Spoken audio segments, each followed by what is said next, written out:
Welcome everyone to our first Friends of the Earth Learning Hub for 2022. This is part of our ongoing series to help engage our members and collaborate with other educators by looking into various global justice themes and deepening our understanding of them. This year, our series is going to cover exploring activism through the arts, like this evening. Energy poverty will be one of our later themes, climate anxiety, and other topics will be discussed through shared discussion, reading, and watching as well. For tonight's session on Speaking the Predicament, we're delighted to be working with Hannah Bingle-Jones and Katrina Nigul from the Department of German, School of Languages, Literatures and Cultures at University College Cork. So thank you very much to them. We'll be looking at how films use visual language, silence and sound to create an absorbing atmospheric reflection on how humans impact the planet. And I really look forward to hearing everyone's thoughts on the documentary we're watching this evening. And I'll ask you to give some feedback at the end of the session. This is so that we can have a bit more information about how this went and how we can improve for future hubs. But for now, I'm going to actually ask you one quick question, which I'm going to open here. The question is this your first Friends of the Earth Learning Hub? So you're going to see that pop up on your screen. If you can say, no, I've been to the Learning Hub before, if you've been to one of the previous sessions, yes, this is my first hub, or say, yes, this is my first Friends of the Earth event ever. If this is your first time coming to any Friends of the Earth event, because we'd love to know. Just going to give that a few more seconds. Oh, it's quite even across the board. Lots of people new to the hub, lots of people new to Friends of the Earth, and lots of people have been before as well. So I'm going to share the results. So we have the majority, 48%, this is their first learning hub, and over 60%, this is their first learning hub or Friends of the Earth event. So thanks very much for sharing that. Now I'm going to say thank you very much for coming tonight. I'll post some links in the chat, because if this is the only learning hub you're aware of at the moment and you want to register for the full series, or if you want to join the faux mailing list to find out about other events and actions and petitions and campaigns that are going on, I'll put a few links in the chat. But for now, I'm going to hand over to Katrina from UCC. Thank you very much, Katrina. Thank you very much, Evelyn. Can everybody hear me okay? Yeah, great. So welcome all, and we're delighted to be welcoming you this evening to this, which is the first of two sessions that we are contributing to as part of the Learning Hub series. So there's this one this evening, and then there's another one in 2 weeks' time, and we've hoped to explore some similar themes across these 2 evenings. These sessions come out of a collaborative project that Hannah Bingle-Jones and I at the Department of German in UCC are working with Friends of the Earth Ireland on, and this is funded by the Irish Research Council. And for us, it's a first to be collaborating with a civil society partner, as they're called, so an NGO or organisation outside of the university context. And it's been a really wonderful experience for us. We've been learning a lot about how Friends of the Earth work, about their concerns. We've had lots of fascinating conversations from last May onwards, and we learn a lot from this, and we hope that this is mutually beneficial for both of the partners in this collaboration. So my thanks to the Irish Research Council for making this possible. When we put this together as a project, we settled on the title Speaking the Predicament, because we wanted to communicate something about a consciousness of ecological problems, ecological awareness, ecological grief and anxiety also, but also the attempt to build resilience and to find new ways of thinking and speaking about these issues that so deeply concern us all. And so rather than framing this as a problem that we would seek solutions for, which of course is a very important approach to some of the environmental challenges facing us, we need better technologies, we need windmills that will be more robust, we need different modes of transportation. but we also need a transformation in consciousness. And that's where the work of the arts can come in. That's where the work of philosophy can come in, and literature, and all the various disciplines that make up the humanities. And we've been very lucky at UCC to be greatly supported by the Environmental Research Institute, which is an institute that's been looking into environmental issues very much from the sciences, technologies and engineering perspective for over 20 years. And now we're coming in as a voice in the humanities with perspectives from the humanities. And so we want to share some of those with you this evening. Soon I'll be handing over to my colleague, Hannah Bingham-Jones, who is the postdoctoral researcher on the project. But before I do so, I wanted to share a poem with you, because one of the things we're exploring is how poetry or art, film, or different forms of art, such as graphic art, as we'll explore in the session in 2 weeks' time, can create a holding space for some of the more difficult thoughts and emotions that can arise when we start to confront ecological challenges. And so I went back to a poet who I think is going to be familiar to many of you here tonight, a poet I've been reading for a long time, and who we reread and read in a new way when we become aware of the multiple interlocking crises of climate breakdown, biodiversity loss, global social injustices and their interconnections. And when we become aware of these, they can make us feel overpowered and indeed powerless. And so we want to tap into the rich resources and power of poetry, language, and the arts and film. So I'm going to read this short poem from Seamus Heaney, and then I'm going to hand over to my colleague, Hannah Bingham-Jones. Sybil. My tongue moved, a swung, relaxing hinge. I said to her, what will become of us? And as forgotten water in a well might shake at an explosion under morning, or a crack run up a gable, she began to speak. I think our very form is bound to change. Dogs in a siege, saurian relapses, pismires. Unless forgiveness finds its nerve and voice, unless the helmeted and bleeding tree can green and open buds like infants' fists, and the fouled magma incubate bright nymphs. My people think money and talk weather. Oil rigs lull their future on single acquisitive stems. Silence has shoaled into the trawler's echo sounders. The ground we kept our ear to for so long is flayed or calloused, and its entrails tented by an impious augury. Our island is full of comfortless noises. I'm going to hand over to Hannah now, and thank you all for listening, and I look forward to the discussions after the screening. Yeah. Thanks, Katrina, for introducing our project, and also thanks again to the team of Friends of the Earth for the great support in organizing this event and for giving us the opportunity to be here today. Today, we will be looking at the work of Austrian filmmaker Nikolaus Geyrhalter and how his films make us think about our intimate connections to the ecosystems around us, but how they also inspire us to new ways of seeing and thinking about our relationship with nature and the animal world.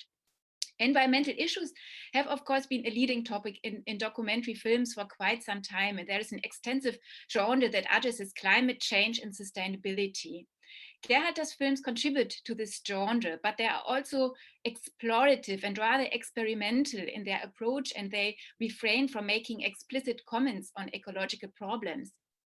Geyrhalter once said that he doesn't want to create any sort of didactic narrative or give conclusive answers, but inspire contemplative reflection and provide room for interpretation. For the session today, we have decided to focus on one of his more recent films, Homo Sapiens, and I will also briefly talk about the film Earth. To discuss the two films adequately, we would need, of course, much more time, but tonight we can at least gain an impression of Geyrhalter's work, and I hope it will inspire a lively discussion. Just a few words about the schedule. I will first give a few words about Geyrhalter's film work. Then we will watch the trailer from the film Earth, and then after that divide up into breakout rooms to watch clips from Homo Sapiens, and then we have the opportunity to discuss the film clips in small groups. We will then meet again in the main room for the plenary discussion. Good. Katrina, can I ask you to do the screen share now? I have prepared a few slides. So just to give you an idea of the filmmaker, Nikolaus Geyrhalter was born. That's great. If you could just move on to the second slide.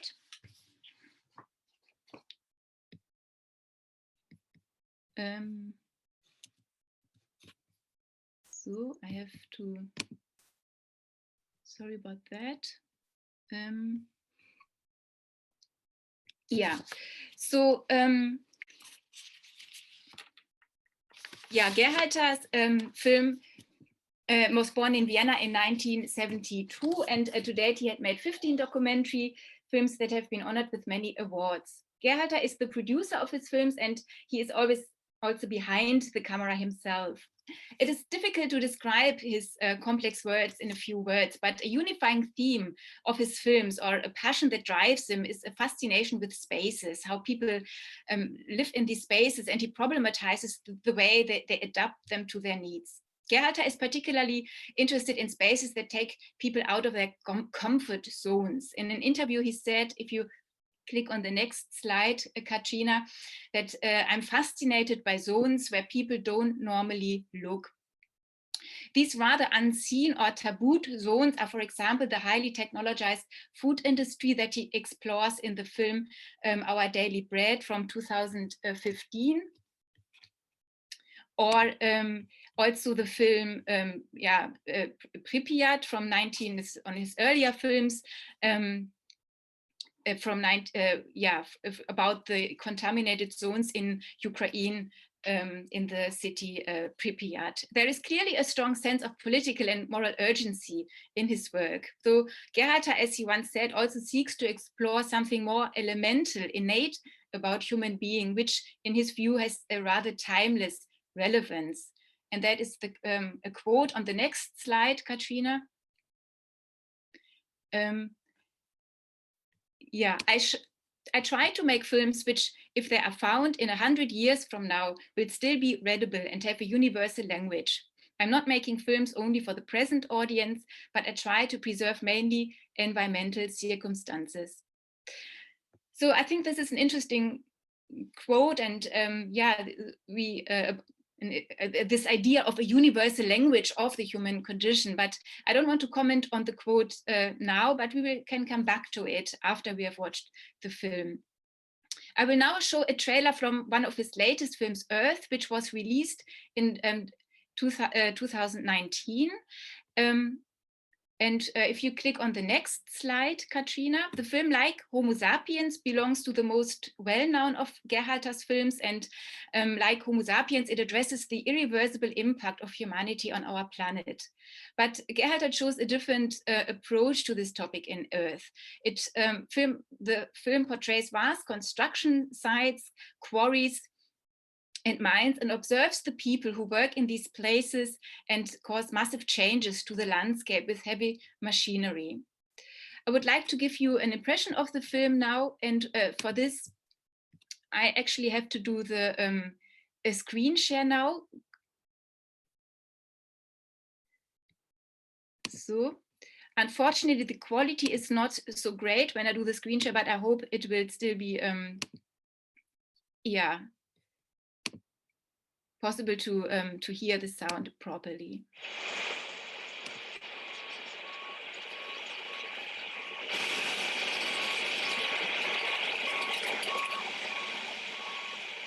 When a girl at a bar asks you what you do and you look at her and you can honestly tell her right in the eye that I move mountains for a living, she questions that. But it's true. That's what we do. We move mountains. We're changing the shape of acres and acres and miles of ground.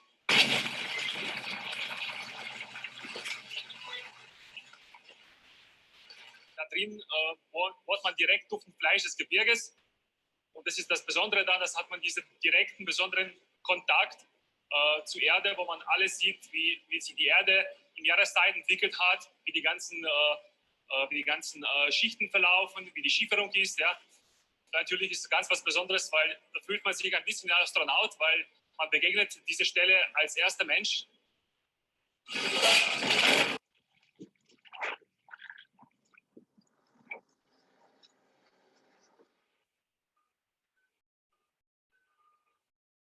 Però se andiamo a questa velocità qua, 300 anni, penso non sarà più materiale.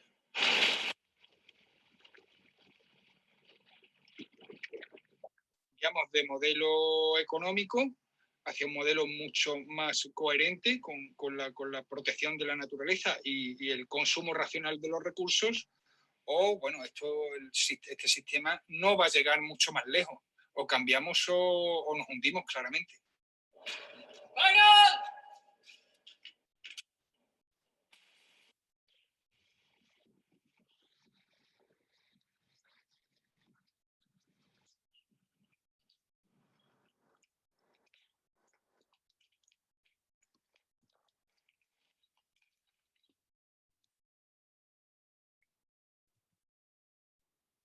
Okay, Katrina, if you can do the screen share again.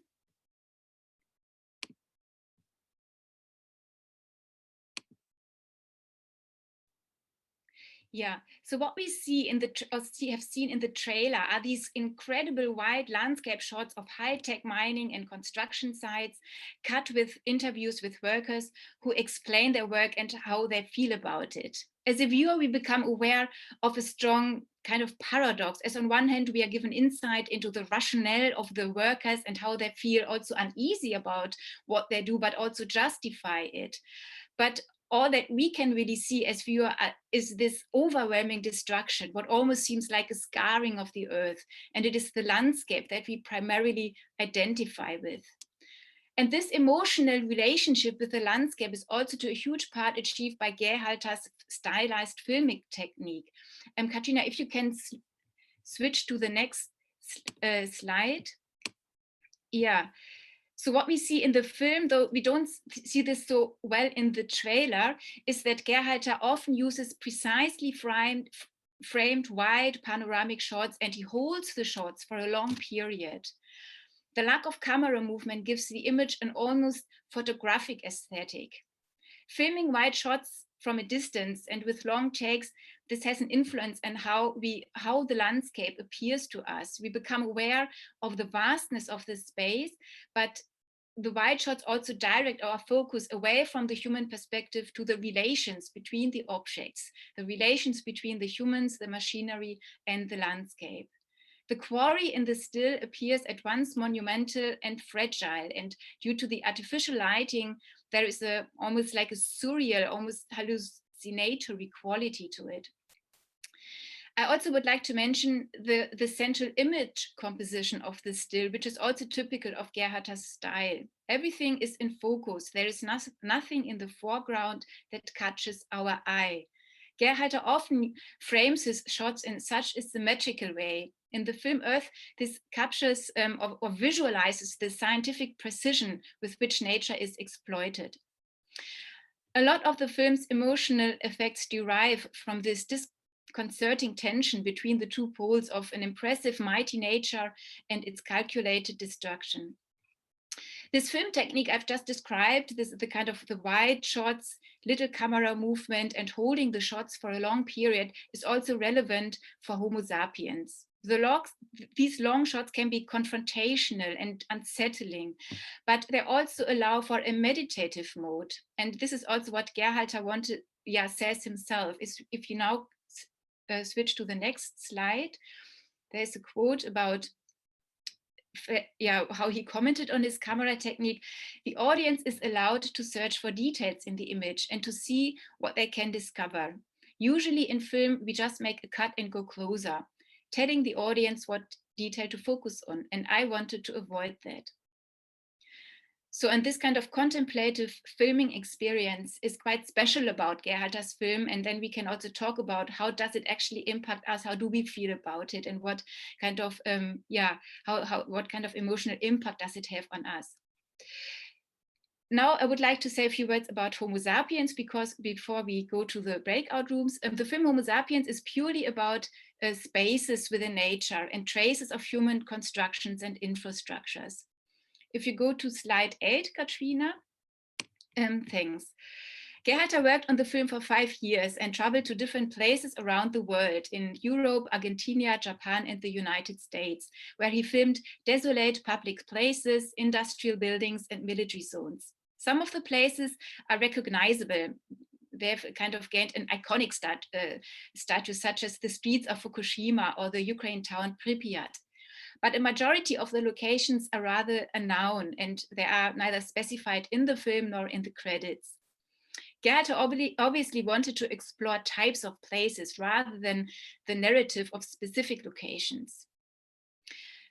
A last point I would like to mention, as it is also key to Geyrhalter's work and particularly to his film Homo Sapiens, is that all sound comes from the so-called Intra-Diegetic Level. So this means that all that we can hear comes from what can be seen, what is in the film image.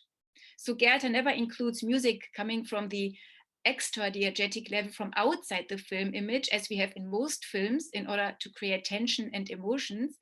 But there is an absence of music, which is especially strong in Homo Sapiens, because we are left in the stillness of the space. So we also hear a lot of natural sound caused by the wind, or we hear animal noises.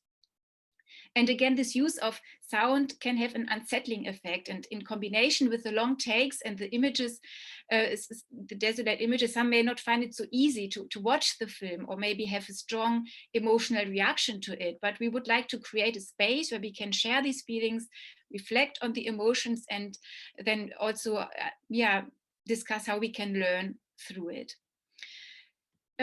Something about the further procedure now. The film I would like to mention that the entire film is 90 minutes, but we don't have time to watch the entire film. So we have selected 4 clips, each of the clips being around 4 minutes. So the screening will take 16 minutes.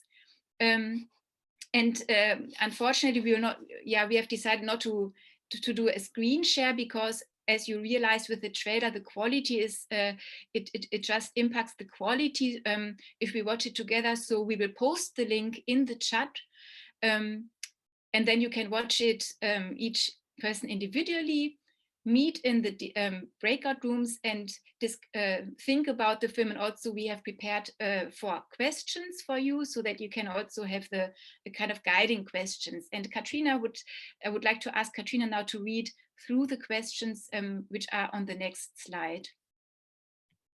Great. Yeah, thank you, Hannah. So yeah, these are some of the questions that we've put together, just really in a way to kickstart the discussion. So after you've watched the 16-minute clips, you'll find yourselves in breakout rooms, just because it's quite a large gathering this evening, and just to make it a smaller room in which you can sort of just exchange your views of how the viewing experience was for you. And in order to sort of guide that discussion, please feel free to use the following questions. So I'll read these now. Can you relate to the images in the film? What does it make you think of? How does it make you feel? And often, picking up on what Hannah said just now, sometimes there's a sense of numbness or not really feeling anything. And we're interested in that too. What kinds of spaces does the film portray, and what do these communicate about humans, about us? And why do you think the filmmaker hasn't used any music in the sense of a soundtrack, any camera movements, and has held the shots for a long period of time? So that sort of static photo-like quality Hannah mentioned. And then finally, perhaps crucially, what does this film say to you? How can the film help us to reflect on ecological crises that we are living through today? Great. Thanks, Katrina. So, Evelyn, I think it is best that I post the link to the chat now, and then the questions, or would you like to, and then go into the breakout rooms, or what is the, should we do it the other way around? I think it'd be great if you could post the information in the chat now, and we'll share it again once everyone's in the breakout rooms, so that we absolutely make sure everyone has it in case they log out and log back in. I'm going to pause the recording while we watch the clips and go into the breakout room, but this recording will come with a link in the description for anyone who wants to rent the film online.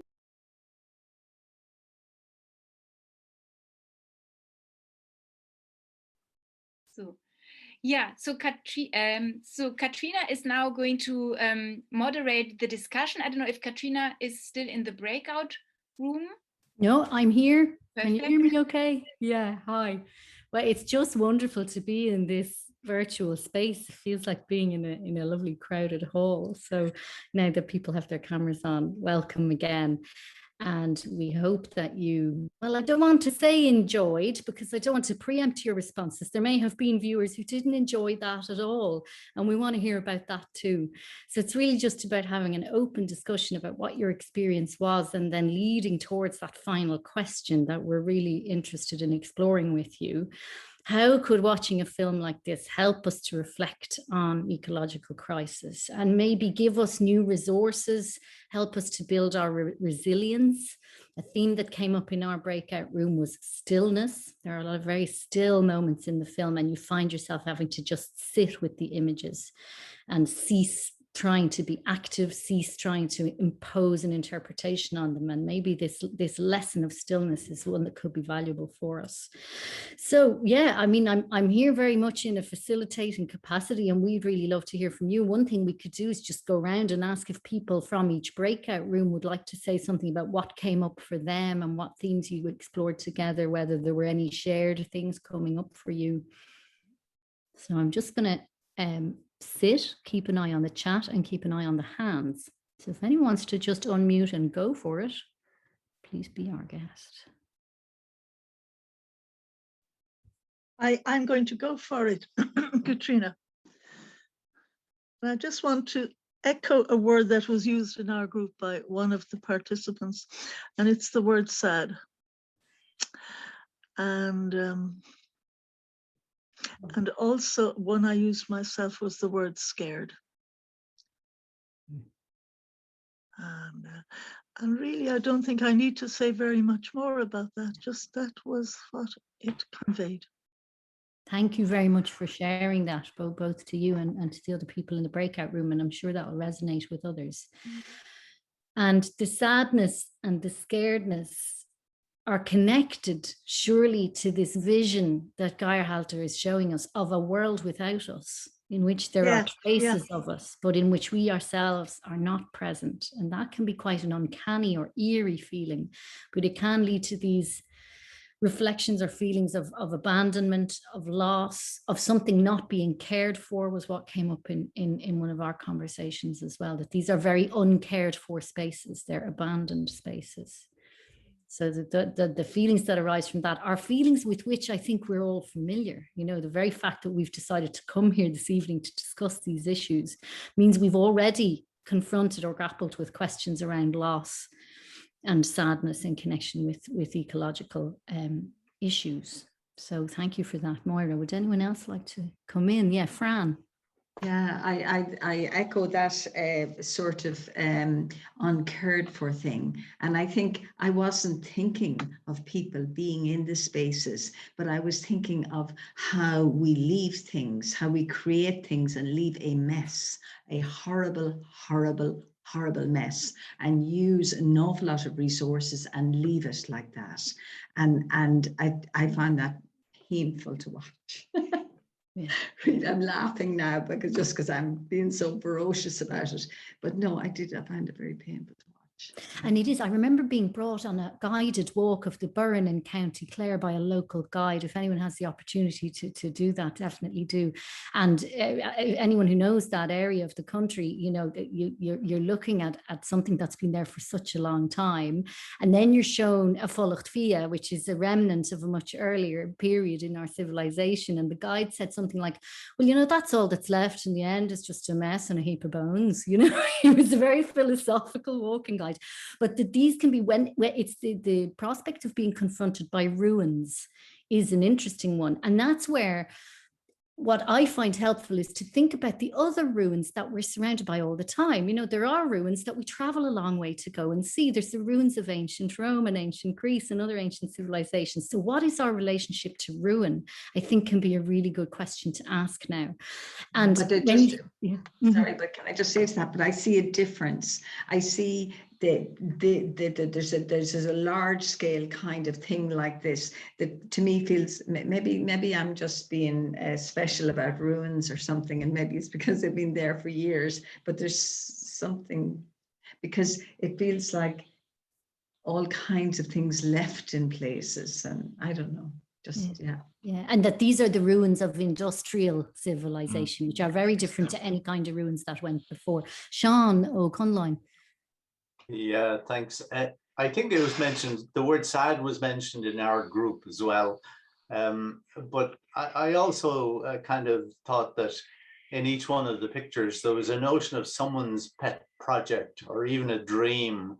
There was a person or a group who for some reason or other thought this was a good thing to do.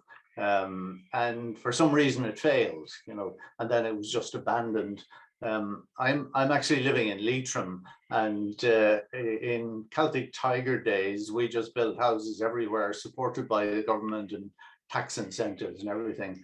And we were pretty much left with the same kind of landscape of houses, half built or left there, housing estates and so on.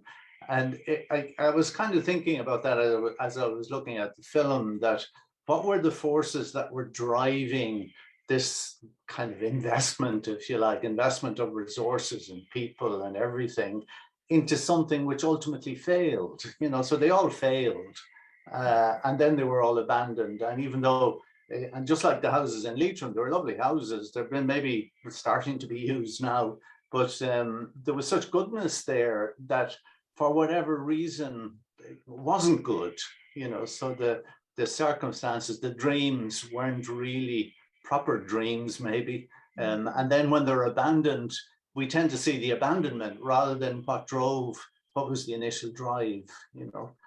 They were my thoughts. Thanks for that, Sean. And what you're saying, actually, to continue this notion of that it's the ruins of industrial civilization that the film is showing us to a large extent. You know, it's things that have been built on a massive scale, and they've been built out of concrete, and they've been built with materials and methods of this period of history. It's not the Colosseum here, and that makes a difference, and that so much of industrial modernity, this period that we're living in really since the Enlightenment, has prided itself on being rational, but there's something very, very irrational about pouring all these resources into things that they just don't work, these failed projects. We see a hand up, Roisin. Yeah. And then Howard, yeah. Roisin. Hi, yeah, I'm just to speak to what Sean and everyone else is kind of saying. It's like I see as well this abandonment and the sadness and that, but there's this interesting thing about what we're looking at here in the ruins of hoarding, because, you know, if those places that we saw were given over, surely there are other people who would use them, and especially some of them are very beautiful, and this idea of reuse and who would reuse them. There's so many homeless people, you know, and this we see all over our towns and cities, this kind of dereliction, abandonment, and yet this other push to try and a desperate need for land and buildings and anything people can get their hands on to be reused. So it's a hoarding I see, and some of what we saw was very recently. You know, nature was only barely starting to creep back in, so nature would take it if we don't eventually.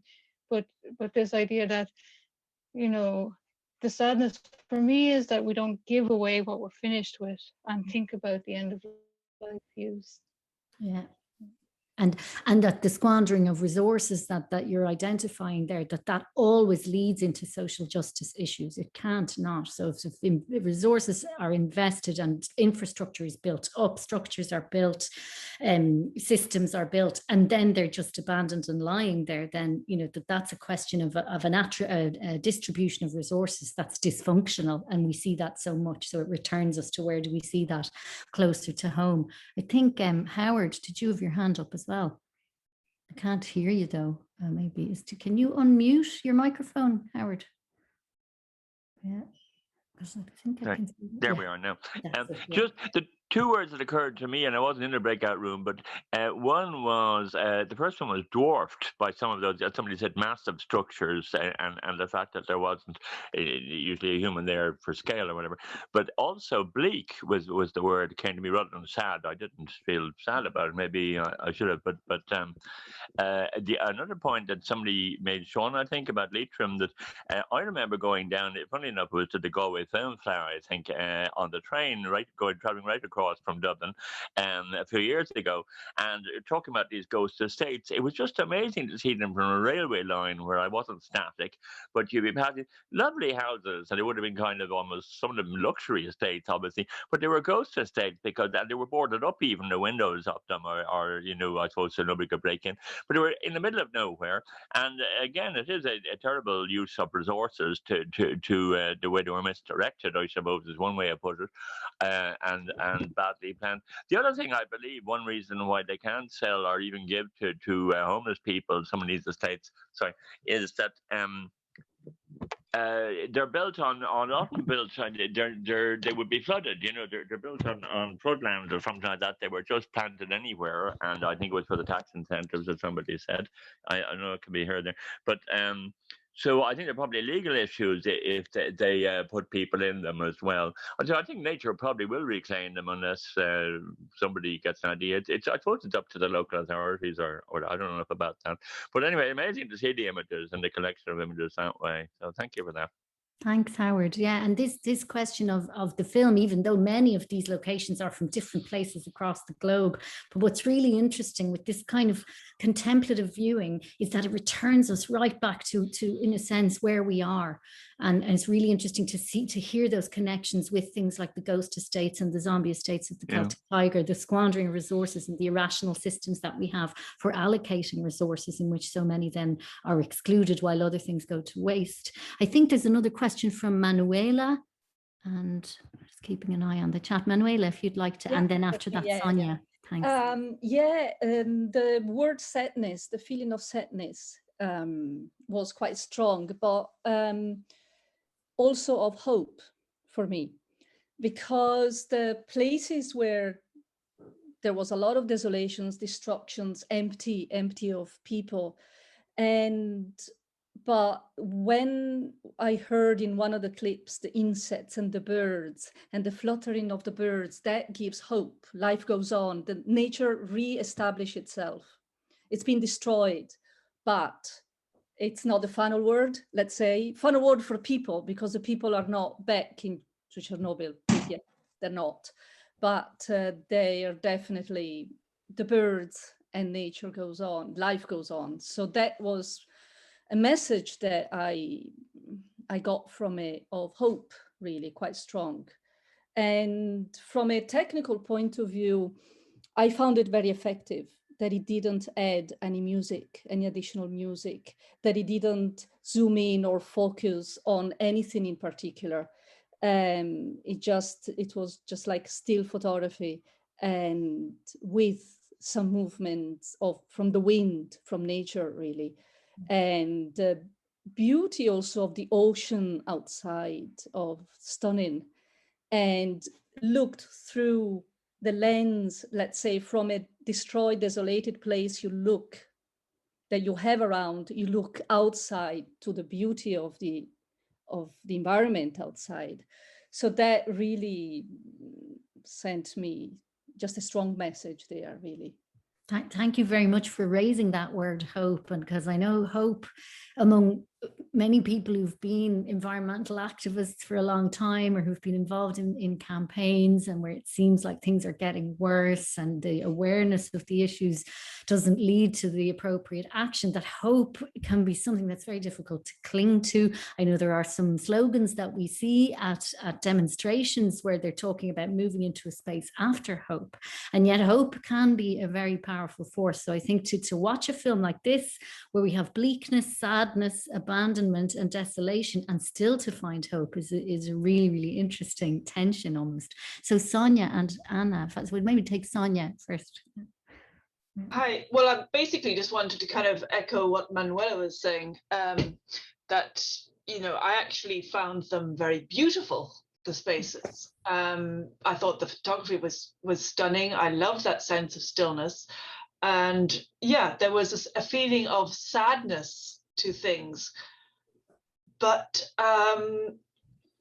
they were beautiful. Some of them, you know, they had this beautiful sculptural quality, especially the shot going into the nuclear cooling station. That was stunning. And some of those spaces, I just thought, oh, I'd love to be there. I want to explore. So yeah, it was a sense of sadness, but also, as I say, that we had the sense of this transitioning back to nature. The way that it was kind of all mouldering away and kind of disintegrating and going back into nature. And while there was a sense of sadness, I felt very much a sense of stillness. But I felt also that it wasn't as depressing as I didn't get the sense of depression that a lot of other people have got. I actually found them lovely. And it's really interesting to hear about that variety of responses, you know, that there are so many of us here and we've all maybe had a slightly different experience of watching the film. And I know my experience this time round has been different to previous watchings. So the first time round, I had a great sense of suspense and uneasiness and eeriness. And at one point around halfway through the film, I felt actually the last thing I want to see now is a human face in any of these spaces. That would have been the worst of all. Then it would have turned into a horror film. And maybe that was because I was beginning to access a stillness that I wasn't used to. Anna, I think, and Michelle, I've noted your question as well. Anna? Comment. Yeah. Thank you.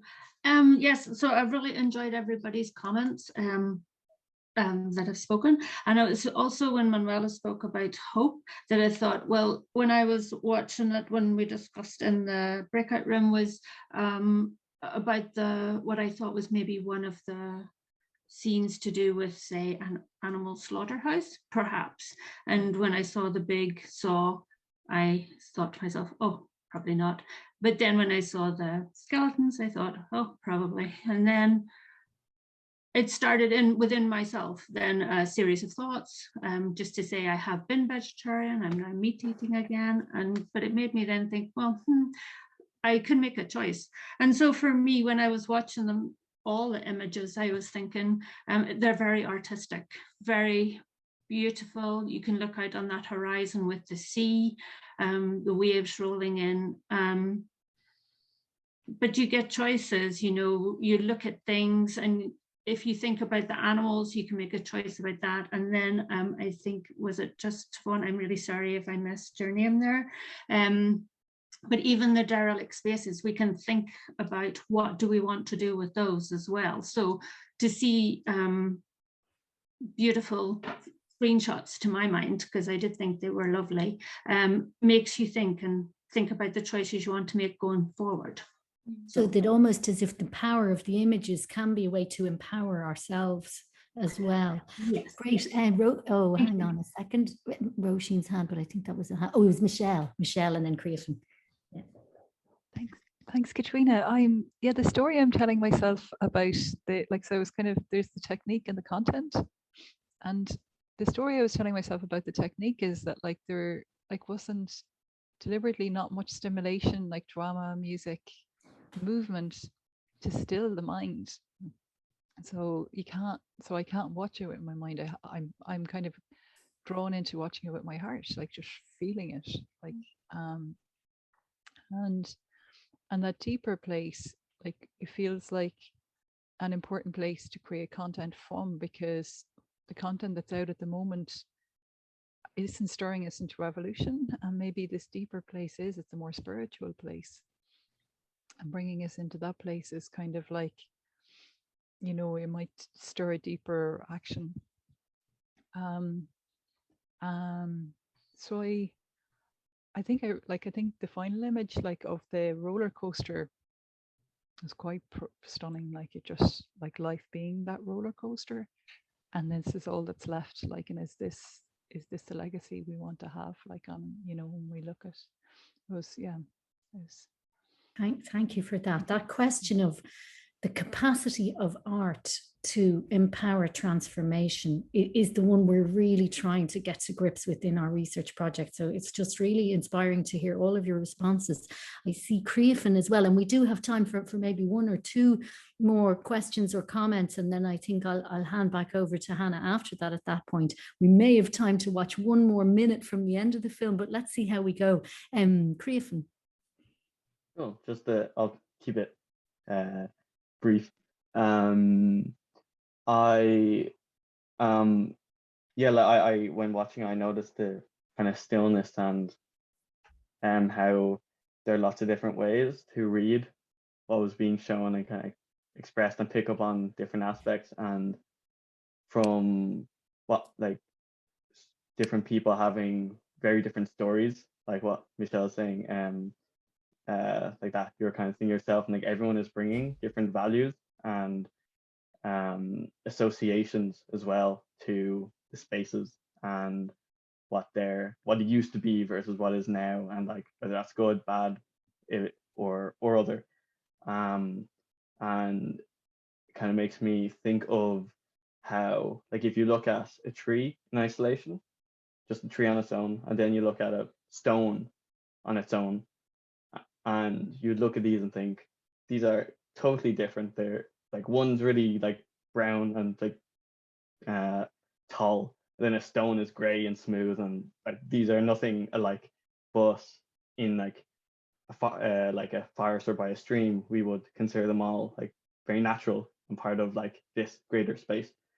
And then also you see like a bird building a nest, and you see that's a very natural thing of this. It's building its own nest in its own home, let's say. And then we look at humans, and we can see our homes as well as, and like the spaces that we make, the buildings. We can see those as just another part of animals, us making like our burrows and making these kind of spaces, and see them as part of nature. Or what we usually do is we very much consider them disconnected, and like some people would even say trying to escape or kind of be apart from nature. And that's then just an interesting bit of a dead end maybe, but it's an interesting thought about how we relate to the spaces, and just purely our perspective and like associations. If we just flip them or change them, then how does that change how we interact with the spaces, and how we then see them in context with everything else. Great. So that whole question of how we, and it's a big debate among eco-philosophers, as they're called, you know, where does nature end and we begin? And that's a very difficult question, but that there is something certainly in industrial civilization that seems to be at war with what we can call nature, that which is outside of us and which we didn't make ourselves. And what this film is dramatizing maybe is that porous boundary, because these are slowly being reclaimed by the non-human, the post-human. So I see Pat Brereton has a question, and there are some comments coming in the chat. So we'll just carry on for a little bit because we still have some time, which is great. So those comments, so we'll take your comment first, Pat. Okay, just as a film scholar, I teach eco-cinema a good bit, and I'm very interested in the comments that people are made. And I wondered, we talk about creating new creative imaginaries. Would people watch 90 minutes of this? I just wonder if you're outside of the bubble of environmentalists, and how would people relate to it? Because I have problems with students. Slow cinema doesn't work for them. So how would the transcendental meditative style of this sort of engage with audiences?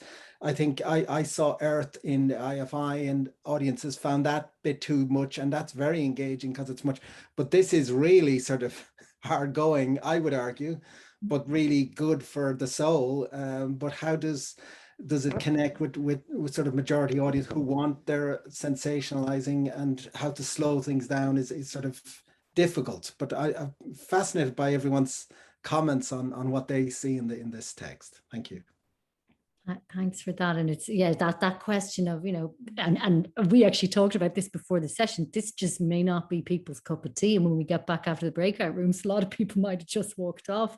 But it's a risk we're willing to take, because I think hearing all those different responses to these still images, whether you find hope in them, whether there's desolation, whether it's anger that's coming through about, oh, we're leaving such a mess behind, that there's such a rich range of response. And I think that speaks to the power of the images and to their ability to unleash a power within ourselves, because ultimately this question of empowerment of ecological consciousness through this kind of viewing is you wouldn't really watch 90 minutes. Yes, thank you, Sonia. Yeah, I mean, it's tough, you know, but then it does bring you into this other space. I think I may have missed a hand.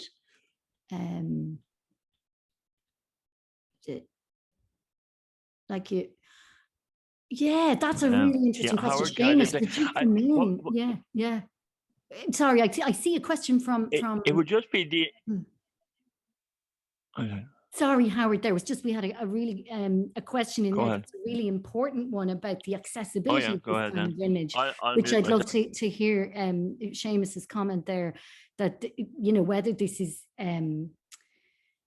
the elitism. I mean, it's a perennial question for those of us teaching the arts, teaching literature, for example, teaching poetry. And my response to that has always been that these things are for everybody, do you know? But then there is the question of, if it's not your cup of tea, what does that say? And I just think, you know, try it, suck it and see what happens if you sit in front of this. And does anything switch on for you? You know, and that sometimes a viewing experience may be different than if you try it again at another time. So I think that huge variety of possibility in terms of how we experience this, that's coming through now. Yeah, stubbornness in going through the 90 minutes is also, yeah, you kind of, it's that, what do they call it, sunk cost. It's like, well, I've watched it for this far, so I might as well watch to the end, you know, suffer through. And then the question from Miriam Mooney there about the native, obviously it can be a bit of a sort of a sentimental dream of that nature will just heal, you know, we make a huge mess and nature will be fine, nature will carry on, will take over. But there is the question of the toxic materials and the ways in which the buildings have been constructed. So maybe that would be a good point at which to ask Hannah how long the very final clip is, you know, and whether that would be a possibility, that one way for us to kind of round that off is to look at what the filmmaker decided to close with. And I think, again, this really important question, because it touches on those issues of social justice that are so fundamental to any meaningful environmental and ecological awareness, is the question of, because this is art cinema, it calls itself documentary science fiction, but it is a kind of art. And the question of art's accessibility, and whether art is inherently elitist or whether it has just been made to do so because of the injustices and inequalities in our society, is, I think, a burningly important question that we would love to explore with you further in the next session. So in 2 weeks' time, we'll be joined by the poet Sean Hewitt and by other artists, and we'll be discussing these issues. And I would myself, if I can put my thoughts on the line on this one, commit absolutely to a radically democratic understanding of art, that an art that is elitist is one that I'm not interested in. And so I think it's about just making these spaces open, which is one of the reasons we were so keen to provide these sessions. But I'm really fascinated. So thank you so much, Seamus, for that comment. So at this point, I'll hand back to Hannah, and thanking you all for all of your inputs and for joining us tonight. And I think Hannah has a way to screen share that final minute, so that the last word will be with Geyrhalter himself, perhaps. Yeah. So, okay, I will just do a screen share, but I will just show the last 2 minutes of the ending, but it gives you an impression of the kind of the end, vision of this film. I just try to, hopefully I will find, 1 second, please.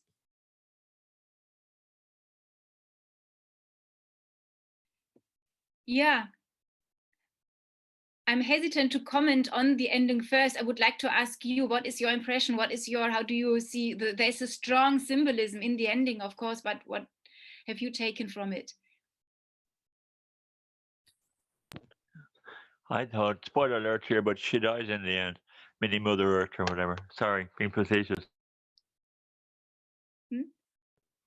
see Maureen. Is that your hand up, Maureen? Yes. Yeah. Nothingness, nothingness, nothing. Nothing is left. Thank you. Yeah. Yeah, it almost seems that this is the kind of the vision that the film creates, that it just gives a strong loss of a sense of loss of empire as well. The monument, the Buzuluja monument in Bulgaria, first seen from the inside, then from the outside, then completely covered in snow, and the elements of nature, take over, suggest that every human things that we have seen before will be gone in a similar way. This is almost how we can, the one way of reading the ending. And just to comment on Roisin's words there, that humans not necessary, this is exactly what the filmmaker himself, on the front of one of the posters, it says, the world is also beautiful without us. So he's trying to access that sort of post-human consciousness as well. But I'm aware that we're running close to the end of our allotted time. So I think it's time for me and Hannah to thank you all, and to hand back to Evelyn, and to thank Friends of the Earth as well for making this session possible. So Evelyn. Thank you so much, Hannah and Katrina, and thank you for everyone who joined in there and shared your thoughts. And we're going to just wrap up in a moment, but I didn't put any links in the chat because I didn't want too much distraction as we were watching the end there. So for anyone who didn't get to speak up, I'm going to share a quick question with the group right now. One moment. I'm going to go to a question that asks, do you think films like this increase your ability to critically assess what's happening in our society and the wider world, and increase your understanding of root causes of inequality? So if you could say yes, no, or somewhat, do these films affect you in a way? Do you forget about them the next day? What do you think about that? I see a lot of people are saying yes and somewhat. I think it's mostly yes. Mostly people are saying that this increases their ability to critically assess our society and wider world and have an understanding of root causes of inequality. I'm going to wrap up and share the results with you now. So there we have the results of that. I do have, for anyone who wants to share more information about their feedback, I have some links to go in now. So I'm going to wrap up with another question for the chat, if that's okay, because a big part of this is that we're watching, we're learning, but hopefully we're also taking action about this. And a couple of people mentioned that they're going to really mull on this and the possibility of turning it into action. So I'd like to ask you, has this documentary or other films like this inspired you to change or to take action? And that could be, for instance, has this inspired you to learn more? Have other documentaries inspired you to attend solidarity protests or to boycott something? So I'm going to ask that question in the chat now. And please put your answers there, because for anyone who didn't speak up or hasn't unmuted, we'd love to hear if you have been inspired by documentaries before. And let us know in the chat, or if you want to tell us a documentary recommendation that we think would be a good follow-up from this, we'd love to hear it. And it's great to hear that at the start of this, we asked, was anyone new to the Learning Hub or new to Friends of the Earth events? And it was about 70% of you are either new to the hub or new to the event. So it's fantastic to be able to hear your voices and hear that some of you are sad or scared by this and some of you are hopeful by this, because it's excellent to hear that. And completely, I feel the same, that when I watched this, I was very sad, very scared. I was nodding along to everything you were saying. So it's interesting that a film without humans makes a very shared human experience here.